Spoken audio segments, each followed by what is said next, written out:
Welcome to today's webinar, everyone, the Modern College website, what works and doesn't to engage today's students. Very excited to get started and share today's material. I wanted to just first start by orienting to EAB. We have quite a few folks on the line today, and for those of you who aren't familiar, and even though for those of you who are, where this work fits in the broader context of EAB. Here we support students from enrollment to graduation and beyond, everything from K through 12 to community colleges and four-year schools to graduate and adult learning, so across the full spectrum. And we serve schools really in three areas: finding and enrolling right fit students through our enrollment success division, supporting and graduating more students, working across over 500 members in our student success division, and then across institutional success, helping prepare institutions for the future. This is a really interesting bit of work, both in that it is very new. It comes from EAB's newest division, our EAB Agency Services team, and is very much rooted in our research from all three of these areas. It's no secret that the website touches every facet of the university, and it's over the course of that work that we have really heard over the last several years that this is an area of both interest and frankly concern for universities across the country, and judging by the over 400 registrants today and many of you all who are on the line right now, that certainly bears out. And so it's our hope across the next 45 minutes or so to both share what that research has shown, what is working across the country, where schools and universities have an opportunity to improve and work towards best practice, as well as how EAB is working to serve our partners in this area. I want to cover just a few logistics before we dive into the material, starting with introductions. My name is Ed Hock. I'm a vice president with EAB and our partner services division, and I'm joined by Emily Bauer, who will jump in just a few minutes, vice president of agency services within EAB. In terms of housekeeping, I always laugh as we go through this slide because if you can hear me, you have likely already figured out the audio for our webinar system. But there are two ways to access audio, both using your computer speakers, as you can see here, especially if you may be expecting a call during the time today, or by using your telephone. Either way, we have muted all lines with, as I said, hundreds of folks on the webinar. We want to keep down background noise, but we don't want to discourage participation. And so as you can see on this page, we would love your questions, and you can enter them at any point during the webinar. So if you have something on your mind, don't hesitate to send it in as early as right now. To do that, just simply use the panel at the bottom of your screen and type in Q&A. We'll keep those in queue and then pull up at the end of the time today. We are also issuing a short survey at the end of the material today, and would be very grateful for your feedback. As I shared, this is one of EAB's newest areas of work, and your feedback would be greatly appreciated, both your reactions to the content today and direction on where you would be interested in seeing us go next in this work, and the state of .edu on your campus today. I want to begin, and perhaps this is a bit dangerous, but I thought that this is very poignant with an anecdote that we gathered off of Reddit. Students talking back and forth, and frankly, we could have pulled this from any number of different places, but this just stuck with both Emily and myself. Anyone not applying to college because you don't like the website? It seriously makes me not want to apply when a school doesn't care enough about something that is the main source of information for most applicants. And it stuck with us because not only does that sort of strike fear in the heart of admissions and enrollment folks across the country, but it also summarized so well what we are seeing in the research. We do a survey every year within EAB Enrollment Services of almost 10,000. I think in 2019 it was 9,500 college-bound students asking about their preferences, the way they interact with information, and study very closely how that changes over the course of time.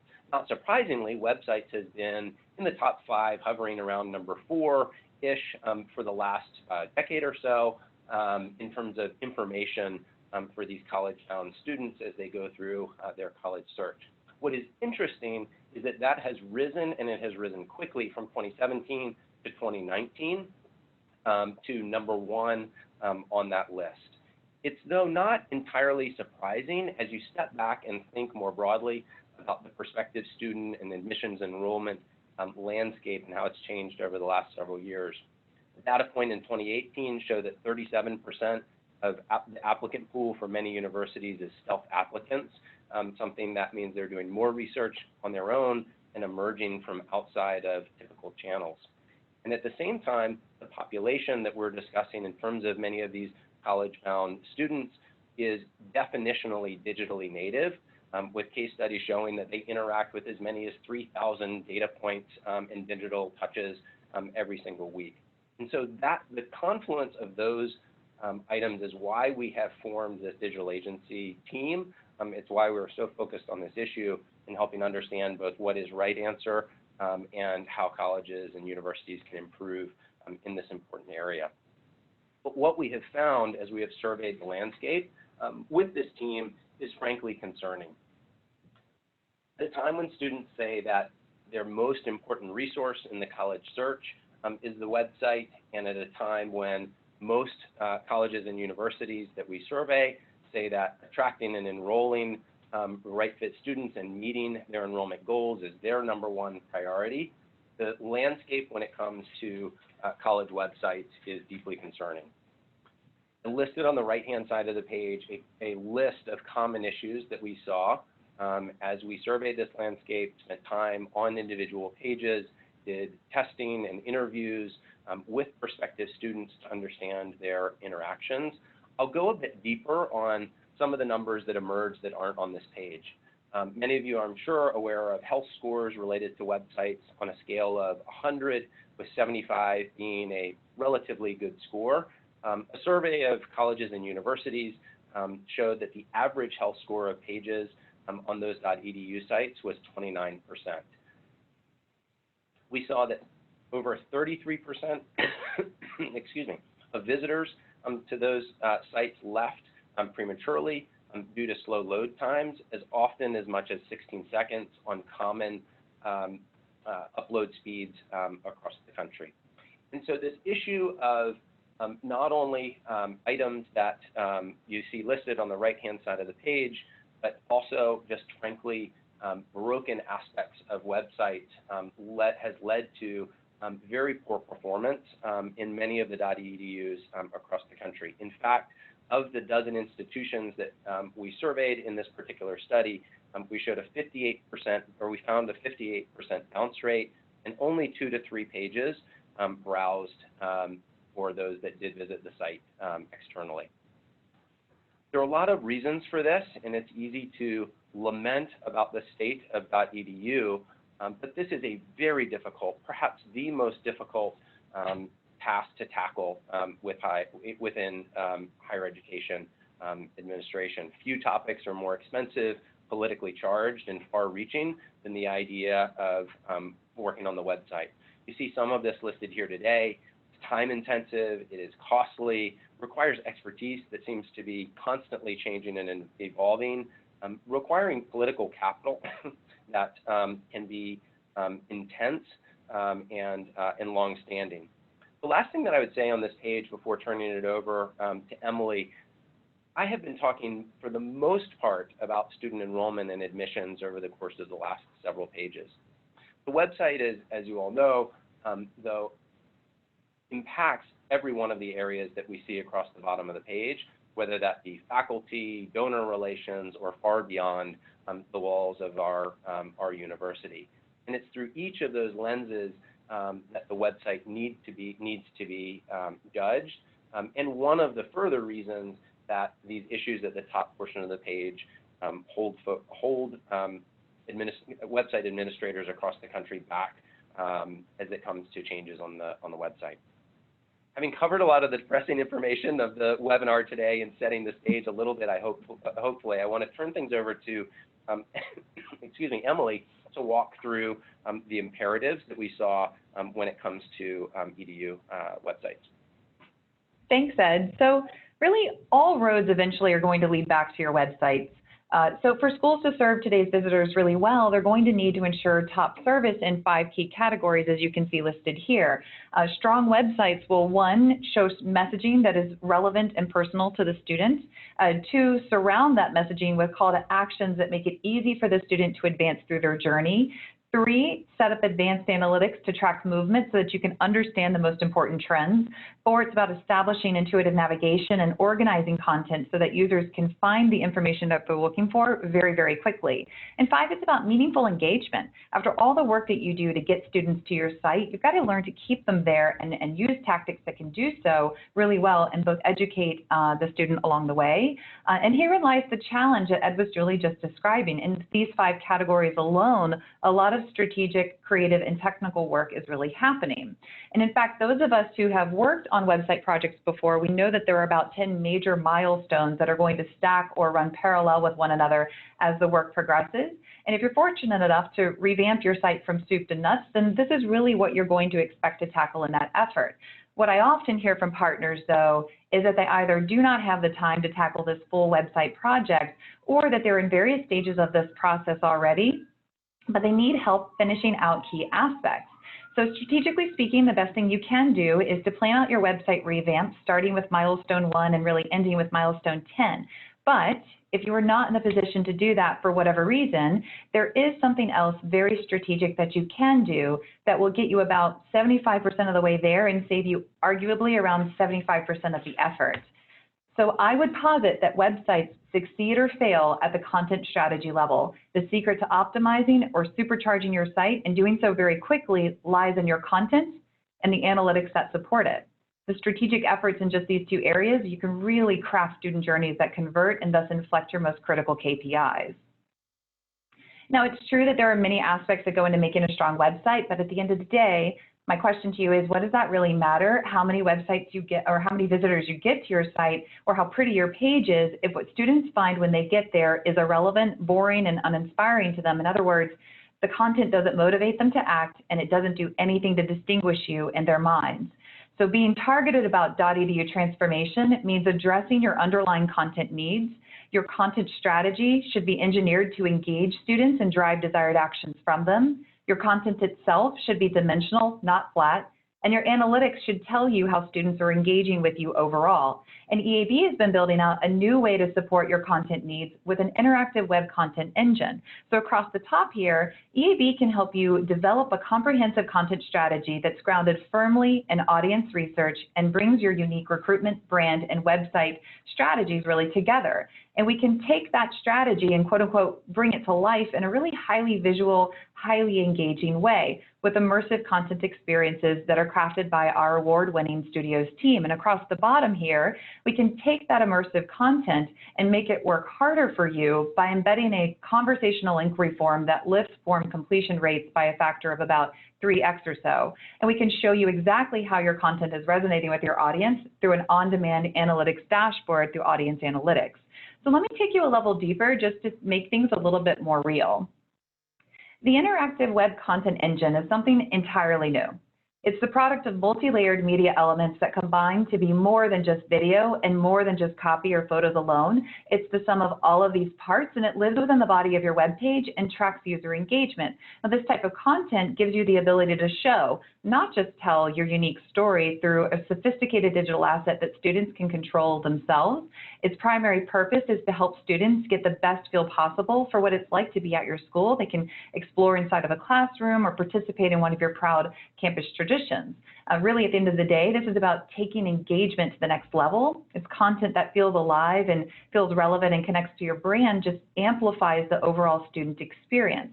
And as you can see here across the bottom, good things can happen when that is done really, really well.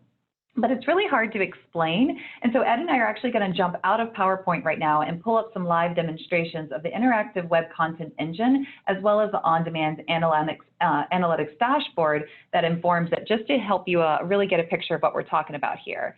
So let me switch gears. I'm going to pull up a web page here, and you all should be seeing usnews.com at this moment in time. And I thought it would be helpful to frame our demonstration around a common challenge that a lot of schools face let's just call that challenge right now, differentiating your academic programs from other schools. And let's imagine a student named Samantha as she's making her way through her college search process. Samantha is going to be a junior in high school in our story. She's very interested in a hands-on biology program that involves a lot of field work. But from what she can see online so far, she's having a lot of trouble determining what schools really offer her and what truly distinguishes one program from another. And she's getting nervous because senior year is nearly here, and she's got to make a decision about where she wants to apply. And the reason really that Samantha is struggling is because each site that she visits, and there are quite a few that she's been researching, they all sound similar, and despite having a lot of overall information on the page, there's just a surprising lack of detail regarding what the program itself is actually like and what it's going to do for her and how she will feel when she is there. And so I wanted to show an example. Let's use Tufts University undergraduate biology program page to really explain what she is facing. Tufts is a great school. It's among the one of the top 25 most selective universities nationally, and its biology department has played a leadership role in the sciences, with women making up about 41% of the total biology faculty on staff. The challenge here is that Tufts' website does little to grab Samantha's attention or compel her to take important actions. Tufts is struggling with some of the things that we just talked about earlier. There's a lack of visual hierarchy. There's no clear call to actions. Copy is all about what they have done and not really about what matters most to Samantha. And the content really isn't that skimmable or positioned in a personal way either. So this page is just missing the opportunity to help Samantha picture herself there and show that Tufts wants her to be a part of it. And by the way, we could have taken and chosen hundreds of different examples today. I'm just using this one as an example of a conversation here for illustration purposes. Because even schools that do a little bit differently and kind of use design to solve some of the visual hierarchy challenges that we just talked about, or even have changed the way the content lays out on the page to kind of reduce that strategy and the heavy text-heavy page, they still find themselves at the end of the day wondering what type of information is Samantha really looking for, and how do you get her to express her interests as she's exploring your site. And what's really going to motivate her to take action at the end of the day. And these are really important questions to address because research tells us that 72% of students search school websites and browse around really looking for majors and minors that align with what they want to study. And about 90% or so of students cite that the academic program is the top factor when deciding which college to attend. So data has just long suggested that program-focused content is a gateway to building affinity, which is why it's so important to solve for how your site is engaging students like Samantha and how you differentiate your academic programs from others. So what's the best way to do this? What's the right content to show? And how can you make sure that it's actually engaging when students arrive at your doors? And so, as I just mentioned, EAB strongly believes that Samantha's digital journey should be dimensional, immersive, and engaging, not flat. So here's an example of our interactive web content engine. And I'm going to refresh the page here really quickly. With it, when Samantha visits your program, she's really able to assess things for herself, as you can see here. Instead of arriving at a typical web page that uses a flat photo or a video clip or paragraphs of copy to describe the biology program, Samantha sees a 3D interactive or 360 interactive rendering of your classroom. And she can explore this immersive content as she's engaging with multi-layered media elements that give her not just a glimpse, but a true sense of what your program has to offer her and what it will be like when she gets there. She can hover over special pictures, learn a little bit more about how collaborative the program is. She can drive this herself and click and see what students are doing, what kind of institution, what kind of value system that institution has. There are also ways to trigger really, really cool elements like videos that have been embedded and layered on top of different media elements. And you can see that she is really in the driver's seat here, activating things as she is interested in them. And one of the major points for her was having a hands-on sort of development program, and this is another call to action that can really help her understand what's available to her at this institution. So she's been able to see the equipment, the facilities, gotten a look at the students, the kinds of activities that they're engaged in. And that really can help her understand what's available to her. And at the top, call to actions can be woven in as well to help trigger some information gathering opportunities as well. And so we call this a capture form, an information capture form, and that could be triggered and prompt her to identify herself and to share more about what she's interested in. And this is a progressive web form. It's highly visual. It's designed for modern audiences. It's non-intrusive and conversational, meaning that it progresses through one question at a time as she answers them. So as you can see here, she can say, I'm a prospective student. She can say, gosh, I'm still in high school. She can say, when is she graduating, and start walking through the form one piece at a time. And we have seen that this approach is really effective. It drives up to a 3x higher completion rate than traditional web inquiry forms, and it captures partial data as well in case Samantha doesn't have time to complete the form before she exits out. So as long as we know her information, we're able to address her and follow up with her in meaningful ways, even if she doesn't fully submit. So let's just say, for the sake of purposes today, that she has gone through the form and she's provided all of her information, and she continues to explore. And one of the things I wanted to show you that I thought was really compelling and an example of how we can weave in really important content is here on this video. So I'll let you watch it for just a second.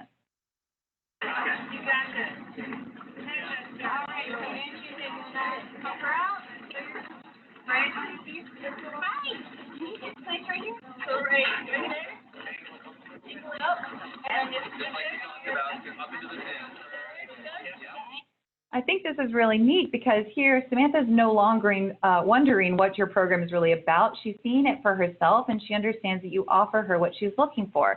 She was looking for a distinguished hands-on biology program that takes her into the field, and she's witnessing here students actually tagging sharks real time. So this is a very different experience than what she has had and seen on other sites, and that excites her. So she hopefully takes the next step and schedules an in-person visit. But this is just one example out of many different ways that interactive content like this can be used. Experiences can be crafted to showcase your new residence halls. I'll show you an example of one of those, and again, help students envision themselves on your campus. You can even do things to really highlight special areas on site. To see what it might look like to be in the dining hall. For adult learners, there are many things we could do to help convey what a virtual classroom could be like for them and that experience. Or for alumni, you could celebrate fun campus traditions like homecoming parades. The list really does go on. But let me hand things over to Ed now to show you how the on-demand analytics dashboard actually reveals really new insights about students and how they're engaging with this type of content. So 1 second as we swap presenters really quickly. As Ellen was talking about the imperatives earlier, she discussed intuitive navigation, immersive content, personalized messages, calls to action. I wanted to spend just a moment talking through the fifth imperative of audience analytics. And I'm going to do this through the eyes, again, of the interactive web content engine. These are the analytics captured on the back end of this. But I think it's informative from a best practice standpoint, no matter how you go about that. What I've done here is pull up within that interactive web content engine the list of visitors to a particular aspect of the website that have been captured. And so I want to walk through ways that what information is captured, but more importantly, the best practices of beginning to leverage that information as they apply here. And I'm going to go from a very micro level to a much more macro level kind of as I progress. We were just talking about Samantha. We've captured through the conversational inquiry form that she's a biology major and know that she spent some time looking at the shark video. I've gone, as I said, at a micro level into just Samantha's profile. And there's a tremendous amount of information that we could pull up here, all sorts of things that we might have captured from Samantha in the conversational inquiry form or otherwise as she has spent time on the site. But I wanted to look at something beyond that as you could envision an admissions counselor thinking about how to follow up with Samantha and have the most thoughtful conversation in a world where this generation of students places such high value on the personalization of the messages that they receive. So not only could we look at the fact that Samantha is very interested in our biology program, but this is actually bringing in additional data points based on Samantha's interaction across the much broader EAB network of content. And in this case, from this particular school, which is a private school, they can see that Samantha, while she has interacted with 15% private schools, has also been looking at a very high percentage of public schools in comparison. And so whether in this example, that admissions counselor might emphasize not only the award-winning science program, but how surprisingly affordable private education could be, given some of their unique scholarship programs that she might be available for. So you could see that playing out here. It could also be related to where she's looking geographically or otherwise. But the first big concept is this idea of gathering as much information to use on a very micro level with an individual to be as personalized and as effective as possible within those conversations. I want to go a little bit more macro because while the idea of a single admissions counselor having a very personal conversation with Samantha is a very powerful one, it's within thinking a little bit more broadly that power can then begin to be scaled. And so the idea of finding more students like Samantha who are interested in common things and behaving in common ways and running campaigns to interact with that group of students in a particular way. And so I've pulled up a list of demographic information. I could also add to that demographic information actual engagement detail, such as having visited the site or been active within the last month, and search for not just one biology major, but all of the intended biology majors who had been interacting with certain content across a certain time period, and then create a list and run a campaign that is focused on the issue or issues that those individuals had interacted with. This is the beginning of transitioning from not just powerful content that's delivered once, but gathering that information and acting upon it in a way that can have large impact within admissions and enrollment through the use of web analytics. So, excuse me, as I said, I wanted to start micro with an individual conversation with Samantha, transition to a little bit more macro, thinking about a group of students that may be behaving similar to Samantha and how we might communicate with them. And I want to end by thinking much more big picture. What I've pulled up are the analytics powered by, in this case, the interactive web content engine on this particular website. And we're looking at some relatively, I'll say basic, but relatively straightforward data around how that content is performing and what our trends are within this particular school. What becomes interesting is beginning to compare that not only within a single school, but looking at how other schools trying to achieve similar things are performing in comparison in order to inform our strategy, our strategy going forward. And so you see some of that here, the small bars being how this particular school is performing, and the much larger being how that compares against a network benchmark. And I want to go down to one example where that really came to life with this particular school. You can see there are different aspects of interactive web content that have been embedded in their website through this engine, and a lot of things that Malone in this instance should be very proud of. High page visits really across the board, and high view rates at nearly all of those pages in the mid to upper 80s, even touching 90s, and not surprising to see computer science one of the highest of all, knowing the popularity of that area of study today. But it's not until you get further over to the right where digging into the analytics can both show areas of excitement, but also areas where this institution needs to react and perhaps change things within their website. While we see things like the dormitories, biology, international student content pages performing very well in terms of both the average time in that content and then the conversion rate of that content to completion of those inquiry forms, we actually see computer science, despite its high view rate, lagging much further behind with only 31 seconds within the content and a much, much lower conversion rate. This flags for this particular school that while that program is garnering a lot of interest, they need to revisit that content and think about how to make that program come to life in a much more powerful way in order to increase that conversion rate. And so I hope by sort of thinking through those three stories, both individual conversations with one student that had visited the website in order to personalize that conversation, thinking in terms of campaigns and across different subsets of groups, and then finally thinking about the entire macro performance of the website, this bringing to life the imperative of analytics that Emily had spoken about a few minutes ago. Emily, I'll turn it back over to you. All right. For the next portion. Sounds good. So hopefully those demos were helpful in showing you how your content strategy can really be brought to life in a unique way, and student activity can really be assessed and then acted on through this interactive web content engine. The last thing I'll just say about that is that it really comes to life with the support of our award-winning studios team. The team is comprised of writers and photographers and videographers, editors, and so on, all who work together to really design these immersive experiences that are custom to you and compelling to the intended audiences. The strategy really kicks off by a creation process, a discovery phase, or if you will. We'll go through the discovery effort to ensure the content strategy is just really on brand, and then it's addressing the most important hidden drivers for you.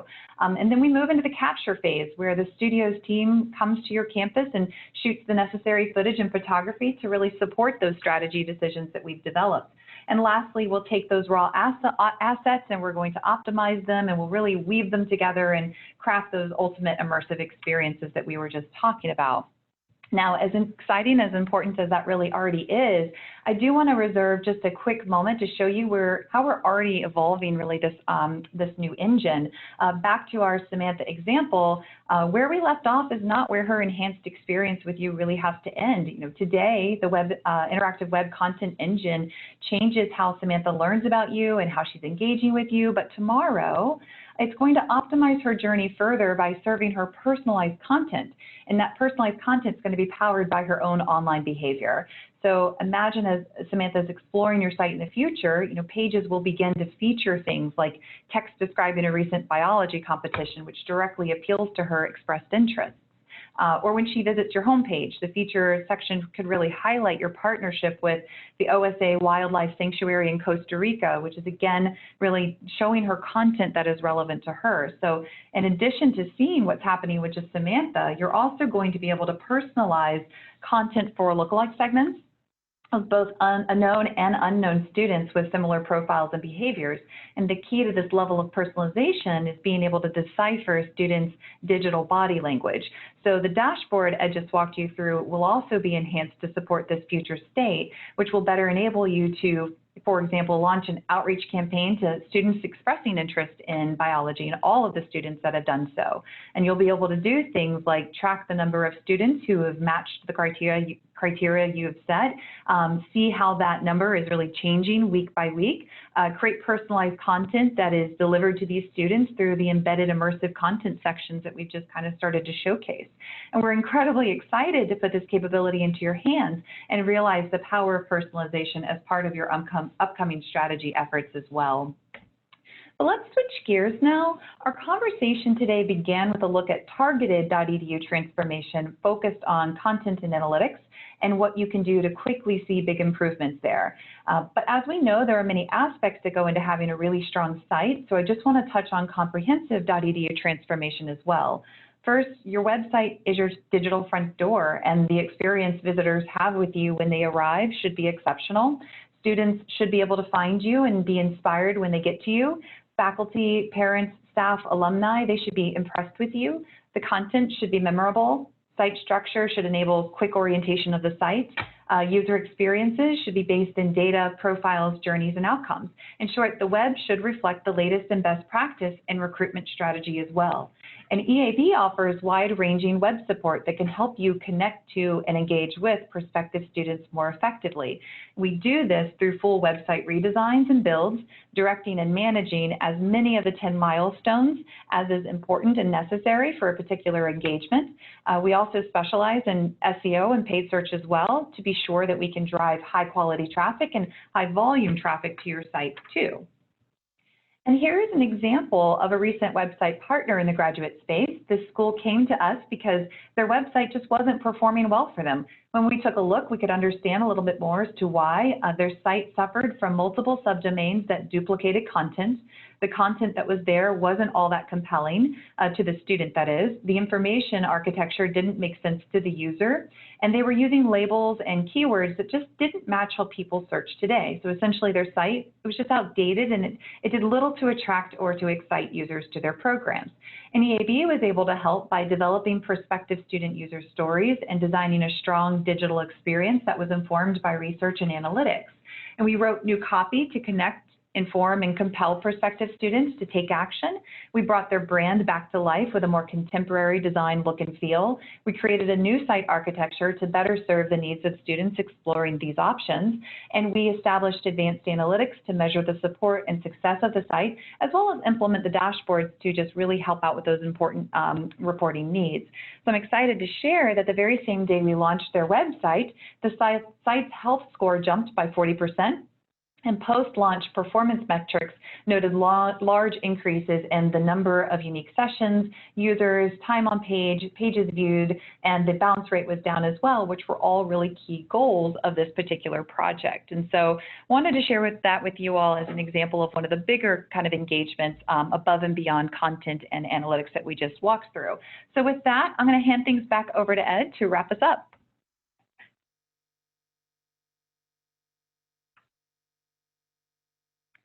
Ed may have dropped off the line for just a moment, so I will jump in on the recap. No, I'm sorry, I was muted. Sorry, Emily. All good. As we reflected on this content, really one thing stood out to us far and above, which is what has risen to the #1 source of information for prospective college students today, not to mention the whole host of other areas served across campus.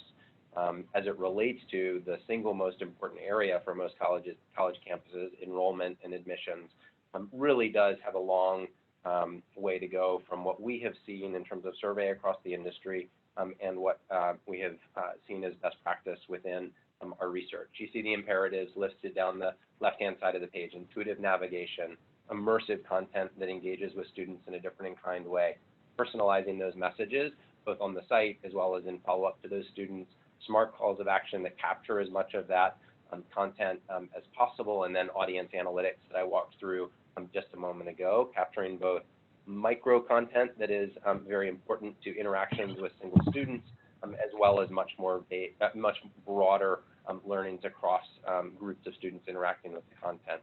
And as Emily said, we really are able to help or advise schools across a number of different factors that can be anything from relatively small, such as paid search in terms of time to implement, to full website redesign that can have a range of impact on KPIs.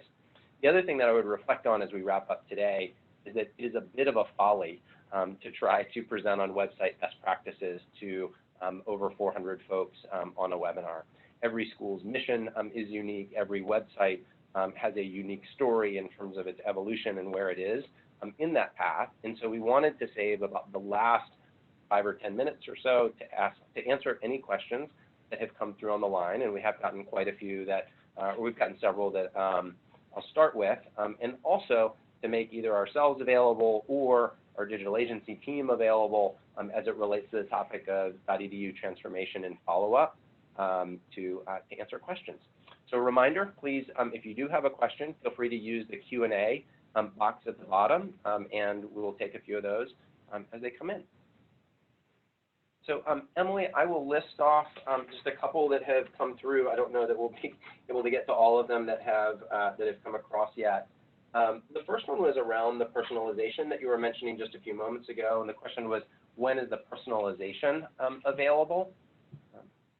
Yeah, that's a great question. So that is a roadmap item for us, and we're very excited to get to that very, very quickly. It's actually already underway and in development.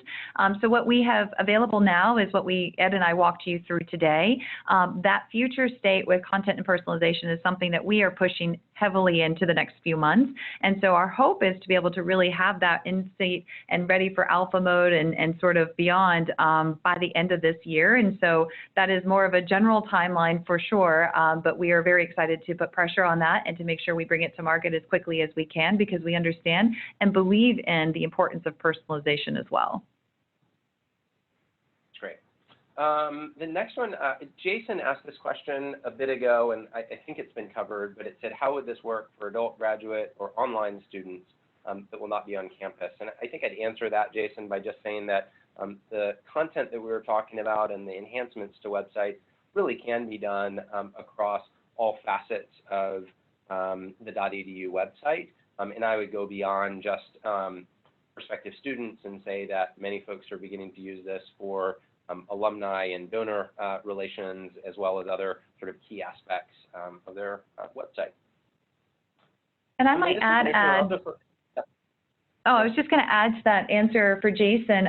There are some really great opportunities here to address the online universe in particular. This approach can certainly do that. It sits within the body of the web page, and if you have a section on your site that is addressing online learning or that virtual classroom experience, we have had a really great strategy session on how we think about bringing that to life, and so would welcome an opportunity to discuss that with you on a call and kind of talk through your particular needs, what you're trying to accomplish, and help kind of envision how this comes to life in your particular need and manner as well. Okay. Emily, we've gotten a couple questions on this. Shane was one of the folks who asked, is the website content management system an EAB product or a different product entirely? We got another question, how does this work? How does the interactive web content work with my content management system? And so maybe just a moment on that, if you wouldn't mind. Yeah.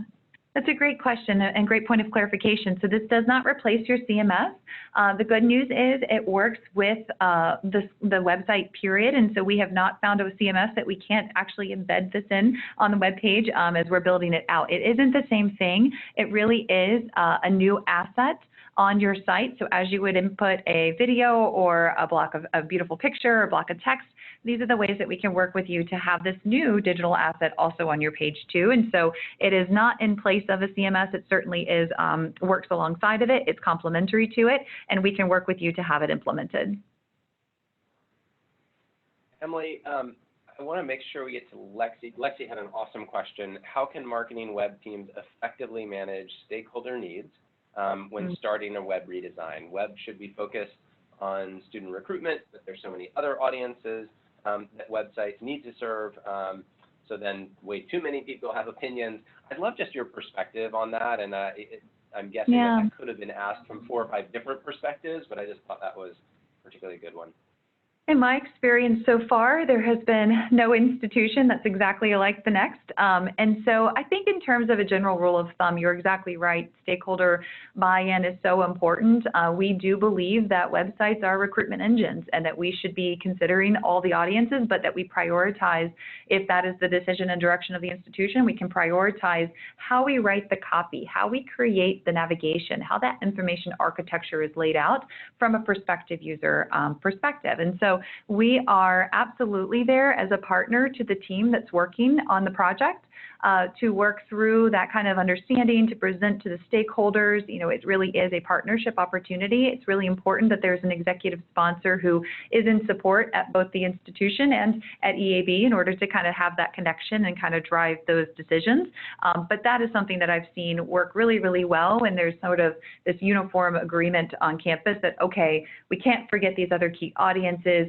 You know, our primary audience is going to be the prospective student, but tell me how then you still address parents, and tell me how then you still address current students. And, you know, we have to get really creative, especially when schools don't have intranets where they can rely on putting some of these really kind of more logistical current student needs on sites. And so those are conversations we love to get into. If you are in that position and you really want to talk through, gosh, what makes sense in my scenario, given we've got all these particular challenges and, you know, there's a lot of stakeholders here and it's going to be kind of hard to wrestle things to ground, please do let us know. That is something we've had quite a bit of experience now working through, but it is really dependent upon the institution at the end of the day. Chris asked the question, when talking about interactive web content and the individual conversion rates, were you talking about videos, about the dormitories, biology, et cetera, or are we talking about the pages? And Chris, those analytics that I was sharing are pulled from the actual interactive content that's on those specific pages. The conversion rate actually applies to the conversational inquiry forms that are generated within that content, and so it tends to be a good way to capture a lot of that information as folks are interacting with that. The other one that's come up quite a bit and probably would be the topic of a 30-minute webinar, perhaps on its own, are questions. I'll take Andre was the last to ask this, but several folks have asked, is how does the interactive web content or interactive content engine handle federally mandated compliance with ADA accessibility requirements? And there were several others that asked similar questions. Emily, did you want to take that, or otherwise I can share? Yeah. So our Chief Product Officer has all the information that we would ever want to cover here, but the highlight is it is covered, it is compliant. Also with SEO, we did a lot of searching just to make sure that with these things on the page that it doesn't change how search engines can crawl and read content, and et cetera. And so it is compliant. We do feel really great about the accessibility of it. We can give you those details and walk you through what that looks like and sort of the ratings and checks that we have done on the back end. But I wanted to throw in SEO as well, because those are the two big pieces. Is that we're developing content, it needs to be accessible and it needs to be searchable. And so those are two things that we have made sure are still activated and working the right way for website work. We got one other comment that I'll conclude with, which is that we have a habit of talking too fast. Emily and I get excited about this and hope that in doing so, we were able to cram in a lot of information into the last 45 minutes, but also give folks a little bit of time back within this hour. As I shared in the beginning, this is something we are very passionate about and glad to go much deeper in follow up in one-on-one conversations. This is a very unique and personalized topic, and so certainly glad to connect with folks offline, and thank you so much for attending today. Lastly, please do take a moment to fill out the survey. This is especially always important to us, but especially so for new areas of study such as this for EAB, and we will very much take your feedback as we move forward with additional content on this topic.